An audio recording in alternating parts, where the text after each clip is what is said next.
Elephant Haven, pour nous, c'est un symbole.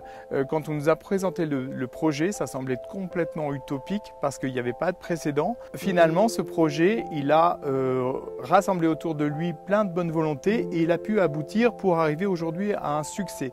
Eh bien, on veut justement que cet élan de solidarité pour arriver à libérer des animaux qui sont vraiment détenus dans des conditions inacceptables, eh bien cet élan se poursuive et s'élargisse à d'autres espèces animales.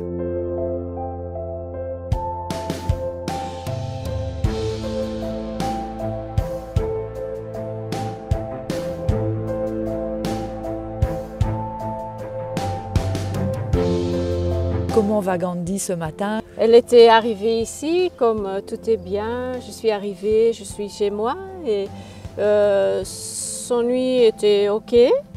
Mais aujourd'hui, je pense qu'elle est réveillée, c'est comme elle réalise un peu tout, donc elle est un peu stressée. Un tout petit peu, légèrement, ouais. Oui, mais c'est comme tout est nouveau et c'est normal. L'enrichissement, ça se fait au niveau des jouets, au niveau de l'alimentation, donc oui, vous allez disposer un petit peu de l'alimentation variée oui, sur tout son enclos pour qu'elle puisse les chercher et découvrir son environnement. Oui. Au début, c'est le petit enclos pour s'habituer un peu. Et, oui. Et au plus vite possible, elle a accès là-bas, le plus grand, et peut bouger et jouer avec. Avec le tronc d'arbre? Oui. Oui, elle va jouer avec? Oui, oui, et peut-être quand on ne sait jamais, elle est un peu vieille, hein, c'est une vieille dame, donc peut-être si elle tombe, elle a quelque chose pour ça.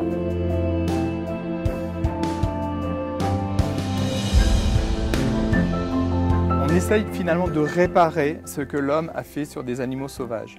C'est-à-dire qu'on les a privés trop longtemps de leurs besoins naturels. Un animal dans une cage, un animal dans un camion-cage pour des cirques, évidemment ça ne répond pas à ses besoins et on le casse au contraire.